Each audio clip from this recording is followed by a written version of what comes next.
Ano nga yung Martin Maltesers? Si Stacy ay mas malaking serving. Sobra. Ayaw niyang magbahagi, mga kaibigan. Si Martin ay may medium-sized na balde ng Maltesers. Ang si Jill ay may maliit na balde.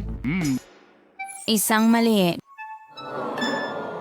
Martin, hindi pwede. Para sa akin lahat ito, masyado ng kaunti ang akin. Kakainin ko ito sa loob ng ilang segundo. Martin, makikihati ka ba sa akin? Hindi. Hindi mo naman ako binahaginan. Bakit ko gagawin ang pareho para sa'yo? Kakainin ko ito mag-isa ng walang tulong mo. Oo. Tsokolating candy. Astig. Oh, may naisip ako ibuhos ang gatas sa Maltesers at ngayon may cereal meal na ako. Ang sarap. At ang natitira ay gusto kong ilagay diretso sa bibig ko.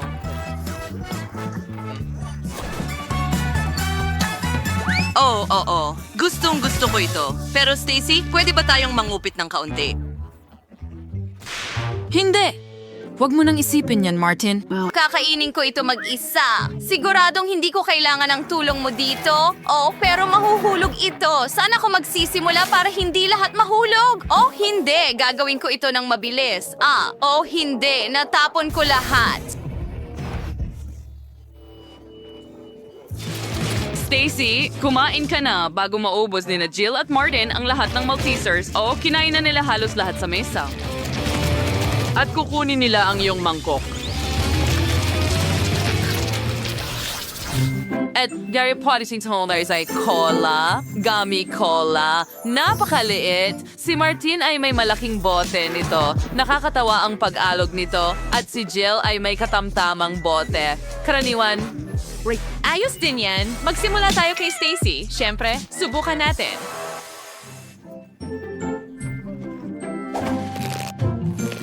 Oh, ang nakakatawa ng pag-uunat nito at talagang masarap. Sandali, ano ang nangyari? Ay, hindi.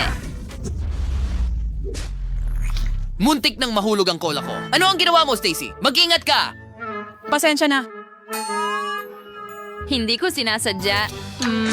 Masarap. Hintay. Ngayon ako naman, nasa akin ang gitnang isa.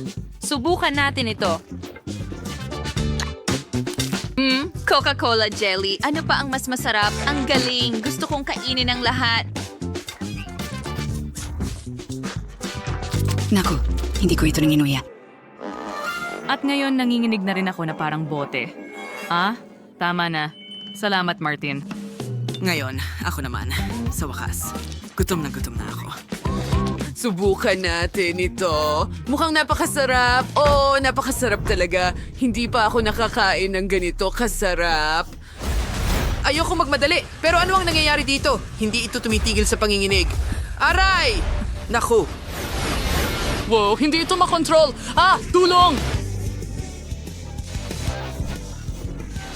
Oh, mga babae, mag-ingat. Tatama ito sa ulo ninyo. Oh, nagawa ninyong pigilan ito. Ngayon, maaari ninyong kainin ito. Martin, halika. Dapat mong ibahagi sa mga babae. Tinulungan ka nila. Para sa akin lahat ito.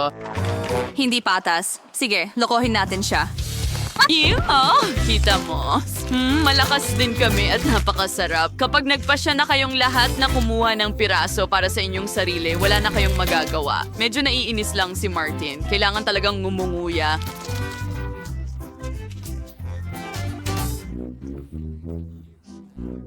Pero tingnan mo, handa si Stacy na magbahagi sa'yo. Tama ba, Stacy? Oo, magaling. Oh, sa wakas! At sa pagkakataong ito, nakakuha ka ng tsokolating noodles na may lasa ng KitKat. Ito ay isang bagay na hindi mo pa nakakain dati. Si Stacy ay may malaking balde ng noodles, si Martin ay may katamtamang laki, at si Jill ay may maliit na isa na naman. Subukan natin ito. Jill, sige, simulan mo.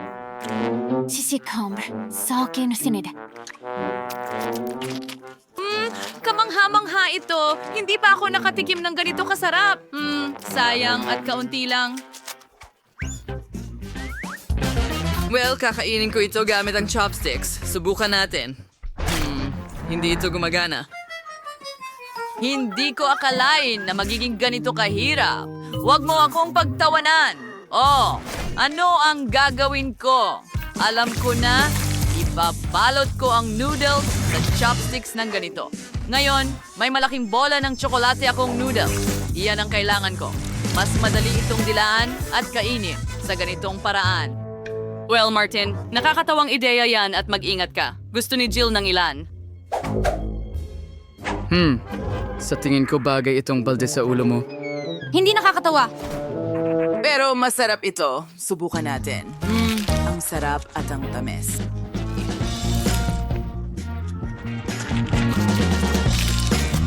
Oh, masarap ang pagkain mo. Pero ngayon, puno ka na ng tsokolate. Ano? Martin, puro ka tsokolate. Halaga! Sige, pupunasan ko. Kumusta na ngayon? Ayos na ba? Well, halos. At ngayon, ako naman. Subukan natin ito.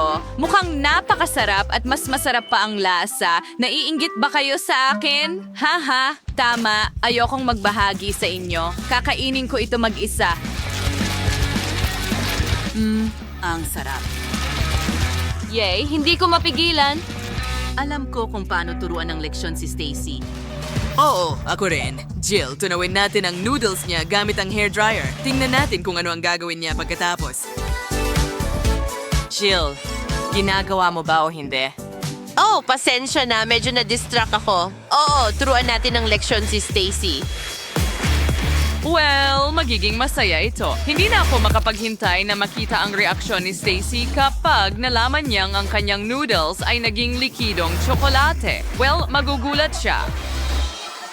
At ano ang ginawa mo? Sandali, may naisip ako. Hayaan mong itumba ko ang balde at matatapon ang lahat ng tsokolate sa'yo. Oops, aksidente ko itong nagawa. Bagamat hindi sinadya. Bueno, tsokolate pa rin ito, kaya pwede natin itong kainin. Nga sa remote chin na recre makatsikiman cholade at ng marangyang buhay na ito. Oh, Coca-Cola. Super, yan ang gusto ko. At mayroon akong malaking bote ng cola. Hindi pa ako nakainom ng ganito karami. Muli! Walang swerte! Meron akong maliit na bote ng cola. Subukan natin ito. Iinumin ko ito ng sabay-sabay. Ha! Natapos agad. Ano ang susunod? Ibig kong sabihin, sino ang susunod? Ha? Wow, Jill, may medium na bote ka. Oo, totoo yan. At bubuksan natin ito at susubukan. Mabango ito at mas masarap ang lasa. May ideya ako para pagandahin ang cola. Kumuha tayo ng pulot at ibuhos ito sa bote pero una, subukan muna natin. Super! Ngayon, alugin natin. Kailangang i-freeze ang jelly. Gagamitin ko ang Mentos para dito. Nagbibigay ito sa akin ng malamig na hininga. Iyan ang kailangan natin. Palamigin natin ang bote. Ngayon, tingnan natin kung handa na ang jelly. Oh, wow! Oo, honey jelly na may lasa ng Coca-Cola. Masarap. Nagustuhan ko ito. Hindi ko man lang napansin kung gaano karami ang nakain ko. Oh, wow! Sarap. Ha? Hindi. Tapos na. Sandali, dumikit ang mga kamay ko sa bote. Aray. Hoy, mag-ingat. Ngayon ang bote ay nakadikit sa kamay ko. Ano ang gagawin ko? Oh, sa wakas. Kumana ito. Ngayon ako naman ang susubok ng cola. Kunin natin ang straw at subukan ito. Ang sarap. Babae, nainggit ako sa sarili ko. Ang dami kong cola para sa sarili ko. Pwede mo itong ibahagi sa amin, Nate. Gusto rin namin. Ayokong magbahagi. Bakit? Ted, may naisip akong kalokohan para sa'yo. Lagyan natin ng Mentos ang bote ng cola ni Nate. Carrie, maghanda ka para sa fountain. Okay. Ay nako, ang daming cola sa mukha ko. Paano ko ito mapipigilan? Anong nangyari? Bakit ako nabalot nito? Bangungot ito.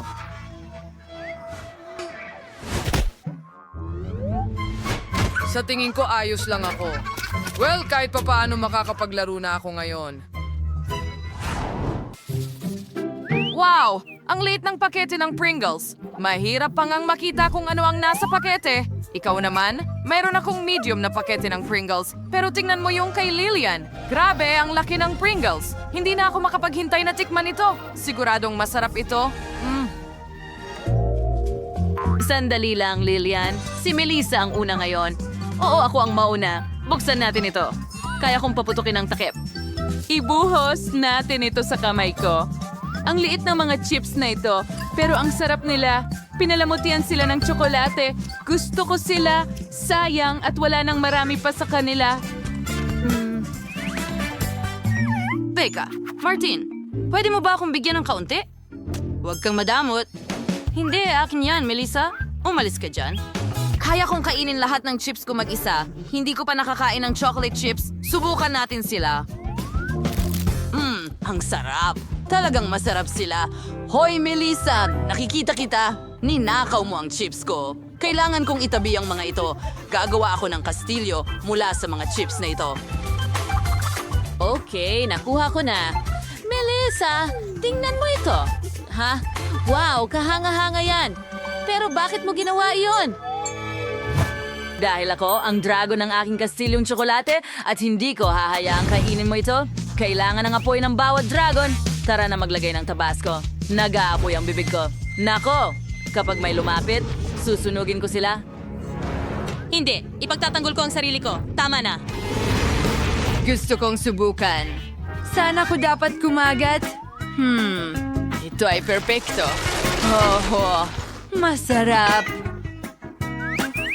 Oh, gustong-gusto ko ito. Lolly, at ikaw na ngayon. Sa wakas, kukunin ko ang mga chips gamit ang pamingwit. Oh, ang kakaiba. Nakakapit ako sa kung ano. Oh, meron nga kay Martin. Hoy, ibalik mo ang kawit ko. Oh, ano ito? Sige, subukan natin ulit. Nahuli ulit ako sa kung ano.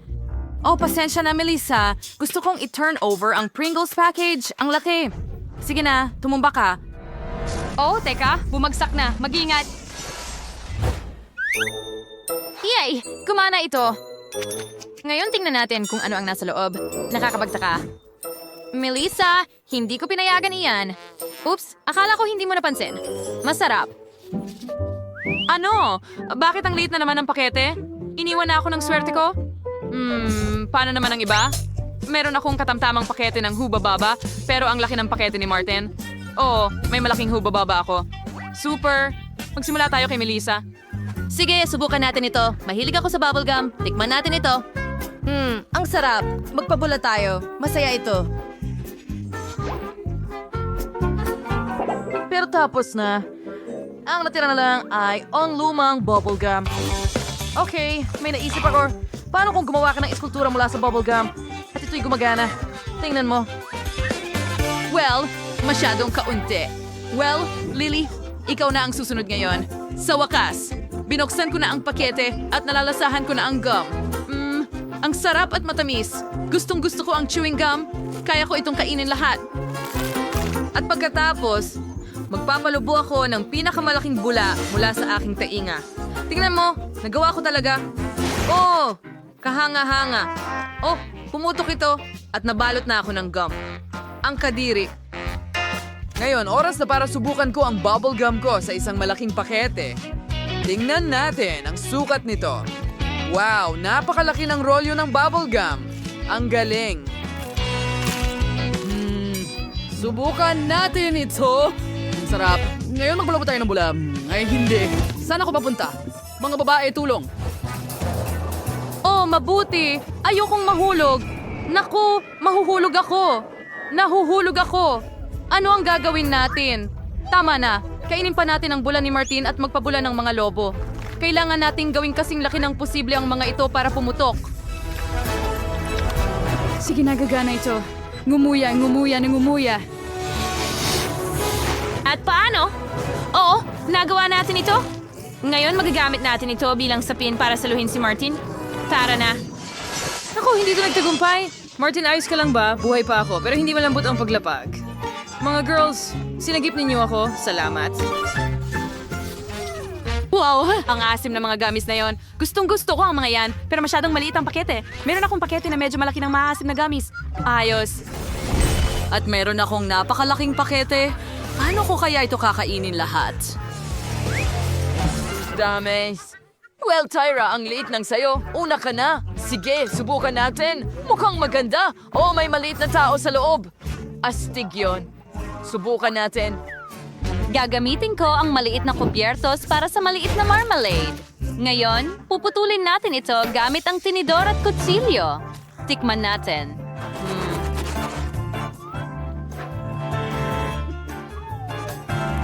Wow, ang sarap! Mga kaibigan, ang marmalade ay kamangha-mangha. Iyan na. Oh, ang sarap. Tapos na. Pasensya na. Ngayon, turn na ni Jacqueline. Oo, ngayon turn ko na. Subukan natin ito. Mukhang masaya. Ho, mas malaki ang jelly ko. Isa itong magandang maliit na tao. Subukan natin ito. Ang sarap. Gusto kong subukan pa. Uubusin ko ang bawat piso. Oh, ang asim. Super asim. Oh, malapit na akong matapos. Ang mukha ko ay nangingisay. Pero ang galing. Nagustuhan ko ito. Ang saya mo, Jacqueline. Ngayon, ako naman. Tingnan natin kung ano ang nasa loob. Oh, ang laki ng gummy na tao. Halos kasing taas ko na ito eh. Subukan natin. Hindi ko makagat. Sige na. Ang hirap. Ay, hindi. May naisip ako. Gagamit ako ng chainsaw. Oh, yay. Tiyak na makakatulong ito sa akin. Hoy, Dan, tama na. Nababalot na ako ng marmalade. Oh, kailangan kong hiwain ito para kainin. Kaunti na lang. Oh, ayan, handa na. Subukan natin ngayon. Bleh. Ang asim, pero ang sarap.